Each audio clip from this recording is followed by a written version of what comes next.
good morning, good afternoon, or good evening, depending where you are in the world listening to this.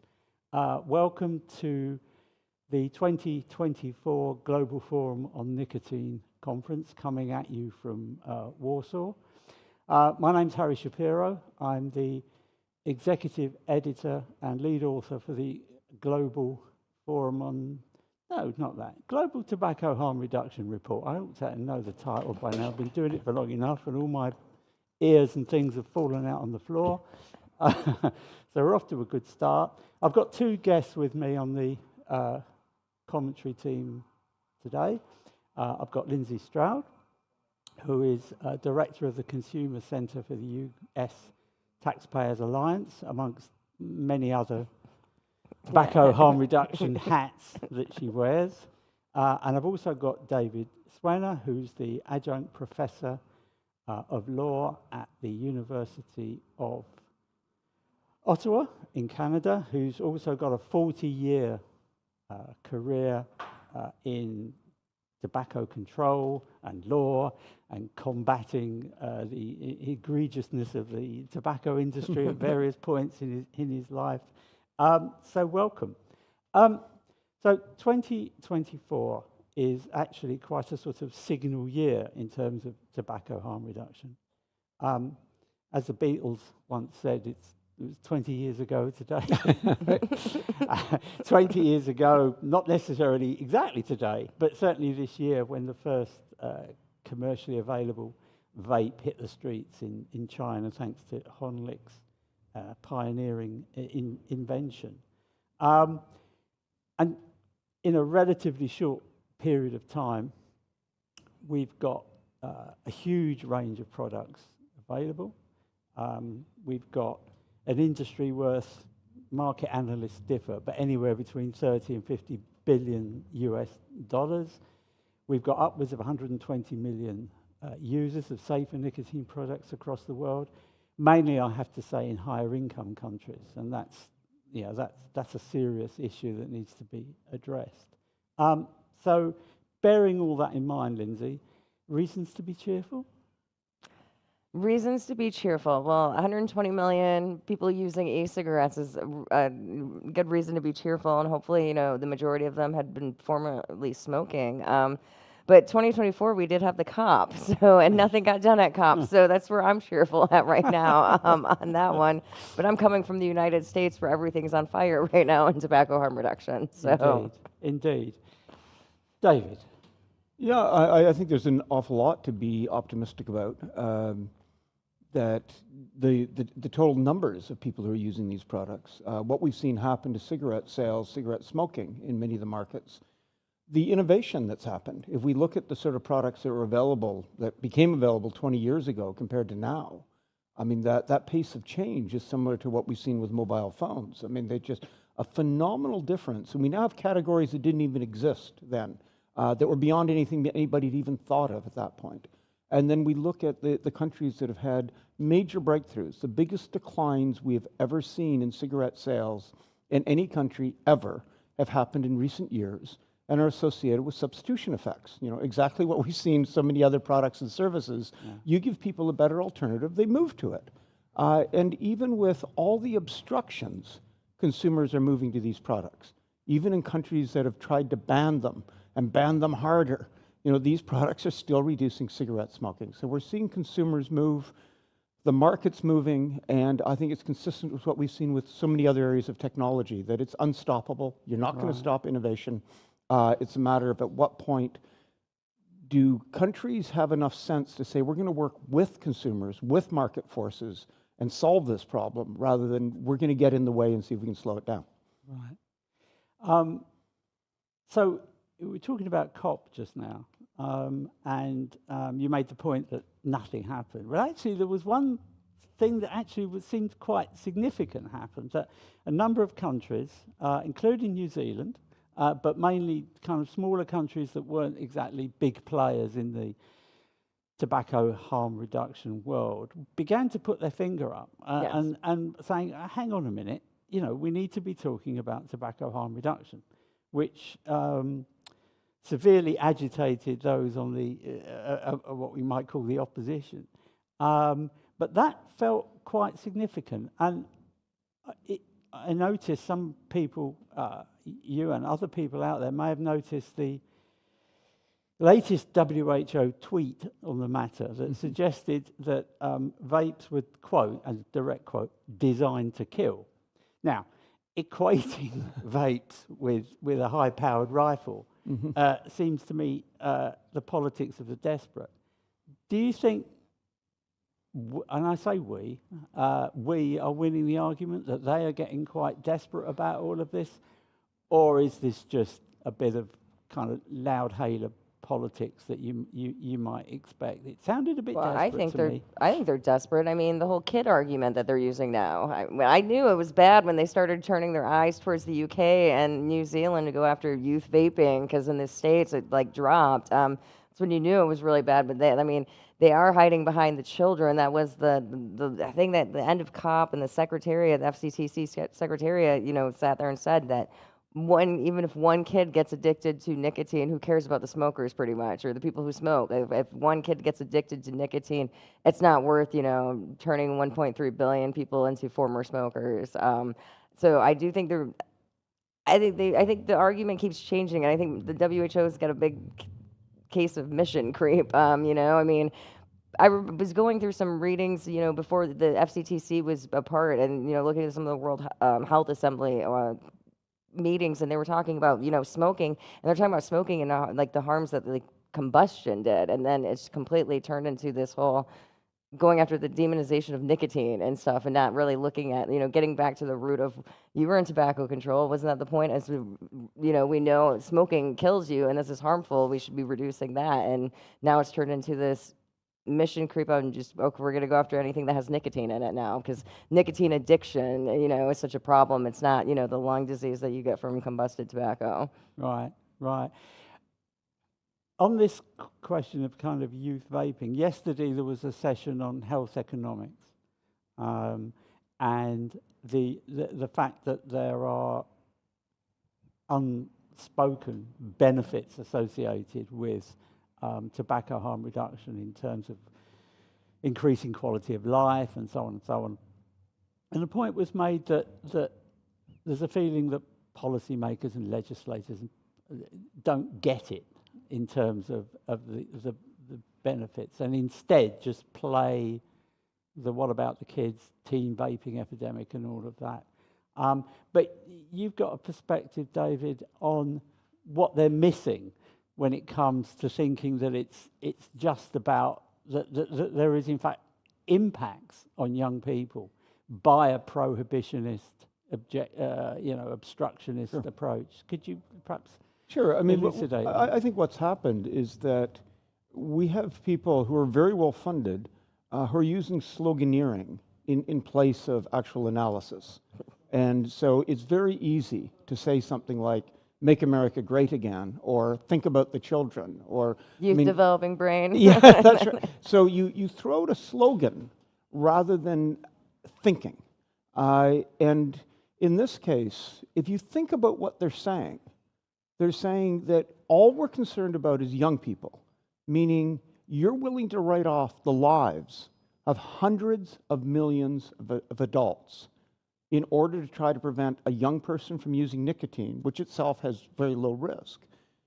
But even if you're only concerned about the young people, even if we accept that abhorrent view that you're willing to sacrifice the lives of hundreds of millions of fellow human beings, well, what about the young people? What is the overall impact on them of the policies you're pursuing? So how many of those young people are now going to smoke cigarettes instead of vaping? What impact does that have? How many of them are going to get sick and die because of that? How many of them are going to lose a significant other, a parent, a grandparent, a coach, a teacher, somebody who's really important in their lives, who becomes incapacitated, ill, or dying, or dead because of cigarette smoking? And what impact, forget about the adult, what impact does that have on a young person, where a grandfather becomes somebody who's in a hospital bed spitting up blood rather than somebody who's playing catch with you? That's huge. What about the impact of their family finances when the parents are forced to buy cigarettes because they're not offered an alternative that would be far less expensive. So they no longer have the sort of disposable income, especially in poorer families, to have the sort of life that that child should deserve. You know, what about the child's exposure to secondhand smoke because the parents are having to use a combustible product? What about the chance of the house burning down? I mean, if you take a look at all of this to say the move to vaping is a huge plus for young people, not to mention just enormous in terms of overall public health. And it's that absence of an analysis, somebody wanting to simply throw out a one-liner, use a slogan rather than thinking, and hope that you can grab people emotionally. You know, we know that the limbic system can work like that, you know, thinking fast, thinking slow, get people to panic about it, and they won't even think. And how long can they maintain something like that before, you know, we actually start getting people to think this through, to say what they're saying is absolute nonsense and it's repugnant. I'm gonna segue in a little bit to him too. It's also this lifetime addiction. Oh, you're this, you know, that the sloganeering that you call it. But it's a lifetime addiction to vaping, a safer product. Again, we've gotten lost. It seems that we've gotten lost on this nicotine addiction versus the harms. I mean, yeah, you don't want kids using any of these products, but at least they're using a safer product than smoking cigarettes. If we look at it and say, imagine we found a parallel universe where people get their nicotine in non-combustion forms, but they get their caffeine by smoking tea leaves. And they have all the diseases that we associate with inhaling the products of combustion, all the lung cancer, heart disease, lung disease. And somebody says, my gosh, you know, why don't we go open some Costas or Starbucks in that land and replace, you know, what they're having, or teach them to brew tea? And people are saying, what about the children? You know, what if a child, like if you tell adults that you can brew tea rather than smoke it, maybe a child will start drinking tea. And there's caffeine in that. You know, my gosh, you know, we've got to save the children. So the first thing we have to do is ban people from brewing tea and make sure it's illegal to open a Starbucks, because we have to protect the children. I mean, it's the same stuff. And we would laugh at it, you know, now. If we think about that in terms of caffeine, but that's what we're doing on nicotine. Well, yeah. Although, of course, it's worth bearing in mind that one of the election pledges from one of the political parties in the UK is to ban high caffeine drinks from the 16-year-olds. It's one of their election pledges. So and we know that bans always work. Of course. Yeah. So we're getting around to caffeine in the UK as well. Hey, they're trying to ban 16-year-olds from using social media in the States. So, yeah. Well, yes. Good luck with that. Oh, yeah. So, is it the case then that it's just a political win? I mean, interesting. We were talking earlier about the FDA. I was going to mention the FDA in terms of the wider influence in terms of global policy and stuff. So, and he mentioned EVALI. So this idea that vaping kills. That's people. mostly on the CDC, not the FDA. But So explain a little bit about that. That's EVALI or like just the fact that what happens because you know the FDA, CDC oversee the biggest vaping market. Yeah, the U.S. is the largest illegal vaping market because all the products are illegal. Well, yeah, that's according to the FDA. Yeah. I mean, somebody yesterday came up with some huge figure for the number of. Oh, their numbers keep changing because Brian King testified yesterday in front of the Senate Judiciary Committee, and now it's 27 million applications. It used to be 26 million. But the percentage of technically illegal products in the States, not illegal because they're dodgy or badly made, illegal simply because the FDA won't authorize. Yeah, but and that's the FDA never authorized anything before when the vapes first came out. You know, it's like 2014 that they started doing the deeming regulations. 2016 when they actually hit, and then the PMTA process. What was it? 2020 when they actually had to submit their applications. But I think the biggest problem in the States, at least with the FDA, is it's a political appointment. You know, it changes when the administration changes. So that's why we had, FDA Commissioner Gottlieb, who, put up the continuum of harm and looked like he was moving, quote unquote, moving towards, accelerating the access to harm reduction products. And then now we've got Commissioner Califf, honestly, I don't think he was really that anti-vaping, but that's really probably the biggest problem about the FDA. It's not really rooted in science, but it changes literally as, you know, the presidents change at this point. But I do think that I think they have an influence, but I don't think the rest of the world's following them. I don't know any other country that is requiring somebody to do a PMTA to bring a tobacco product to market. No, that's true. Yeah. That's true. But I think, I mean, it's just a question of, I mean, there's the EU Tobacco Products Directive as well. They have frameworks for what we would think of what you shouldn't be doing in terms of tobacco. But so what goes on in the higher income countries in terms of policy clearly does have some impact elsewhere. Well, yeah, I mean, I'm in the States. We got 5 states with statewide flavor bans, okay? You know, and they were about to do the menthol ban, but it's an election year, so that one got shelved. Yeah, because we're dealing with already about, you know, millions of illegal e-cigarette products. Let's just go ban, you know, a third of the combustible products. So, so just talking about the health economic side, David. I mean,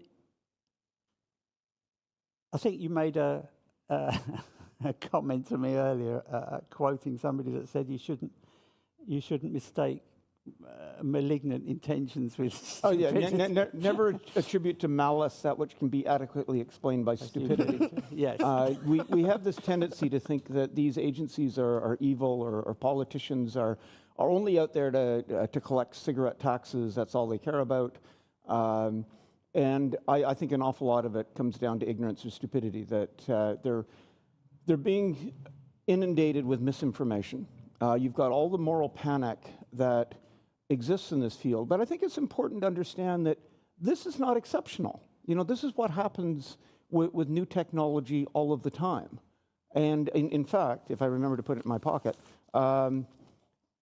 Jum's wonderful book, Innovation and Its Enemies, Why People Resist New Technology. And this is a quote. This was written before anything about vaping came up, but how do you hear this and not think about vaping?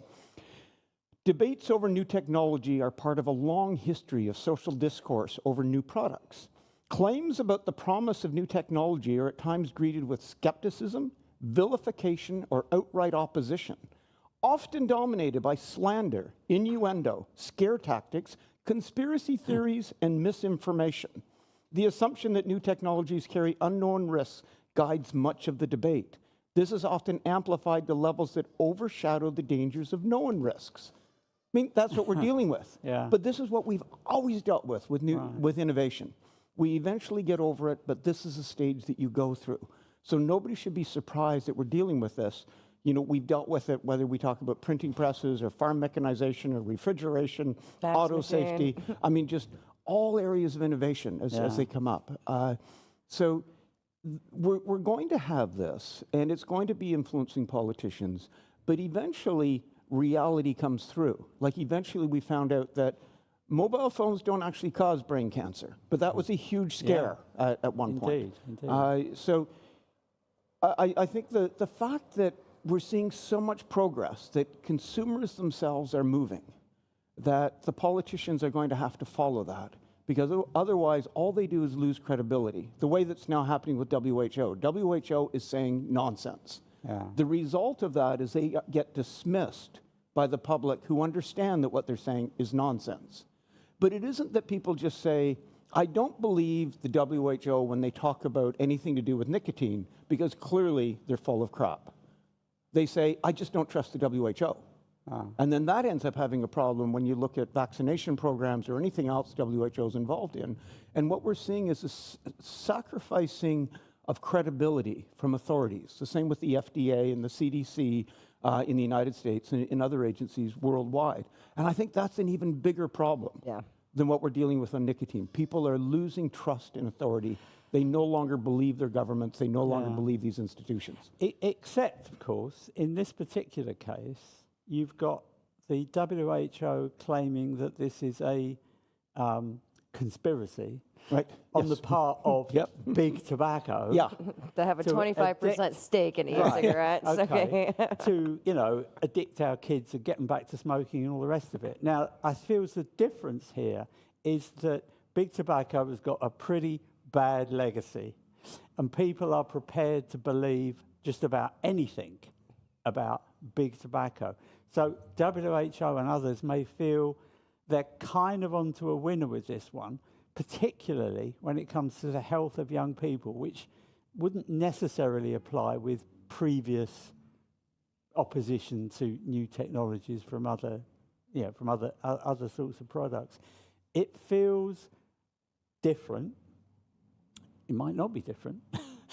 But I don't think the WHO necessarily are losing credibility with the public over what they're saying about nicotine, because again, horrific percentages of health professionals still think that nicotine causes cancer, that vaping is no safer than cigarettes. They came at this believing a lot of this stuff in the first place, which is simply underlined by what WHO put out. So it seems like a bigger ask to bridge that gap between like propaganda and reality. Is it a bigger challenge, or is it just the same sort of challenge you've been talking about? I think it's the same thing. That if we accept a basic premise, which is there is objective truth. And if there is objective truth, that the world isn't just whatever you want to believe, then eventually these groups get held to account. And we look to these supposedly authoritative expert organizations as being a source of that objective truth, to move us onto something that we didn't otherwise understand, like how do you deal with HIV/AIDS? What's the role of the elimination of smallpox or dealing with polio, et cetera, that they're supposed to be leading us. And in this case, they're not doing that. But this is also happening in an age of internet and social media where people do find out what's going on. So an extraordinary number of people do learn that nicotine isn't what's causing the problem. They do learn that there's huge differentials in risk. And they do learn that these organizations are misleading them. And then how do they feel when they find out that these organizations they'd previously trusted are misleading them? And as Hakutani talked about in her book, The Death of Truth, once people find that they can get better information from an alternative source rather than an authority, it is a very short trip from there to believing all sorts of nonsense because you've given up trust in that authority. Yeah. And that is a huge cost. And for the WHO to be doing stupid things like saying, we think we're fighting the cigarette companies, giving an award to India for banning alternatives to cigarettes, and seeing the stock price of the cigarette companies in India soar as a result, and think they're doing a good thing to beat up on cigarette companies.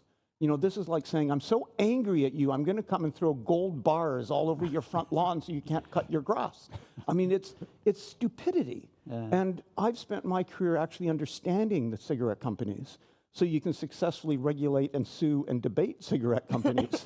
And I'm dealing with people who keep doing things to protect the industry while claiming they're fighting them. Yep. Yeah. So it's these groups that do things like say, let's pass a law that makes it illegal to tell people the difference in risk between cigarettes and these alternatives, which is just given the cigarette companies a get-out-of-court-free card because you can no longer sue them for failing to inform their consumers about the magnitude of the risk of cigarettes. The cigarettes are an unreasonably hazardous nicotine delivery system because they say it would be illegal for us to tell the truth. I'm going to segue into that, because when they get the order, all the PMTA orders actually read that, we believe that these are less harmful, but the company can't market that, even though the order that you got, the FDA is sitting here saying this, because you'd have to go pay to do the modified risk tobacco products. So there's just too many regulations. So hang on, let's get this one clear.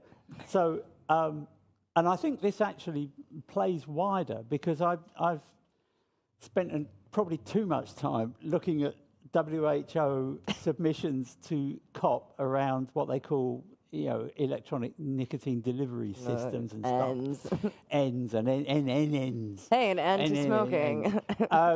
And some of those papers sort of, grudgingly admit that these products may well be safer than combustible. Dr. Brian King mentioned it yesterday. He actually sat there and said straight from the guy's mouth, these are less harmful.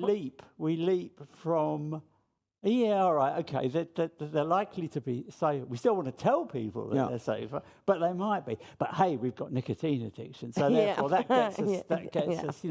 And I've kind of always felt that addiction is such a loaded, such a loaded term. In the public mind, you immediately think of the worst ravages of heroin and crack and crystal meth and all the rest of it. Fentanyl. And fentanyl, yes, certainly. And also, alcohol and even gambling, all these terrible things have horrible impacts on people. And of course, as soon as that becomes a narrative, it's like, okay, but it might be safer. But hang on, guys, you've got nicotine addiction to deal with.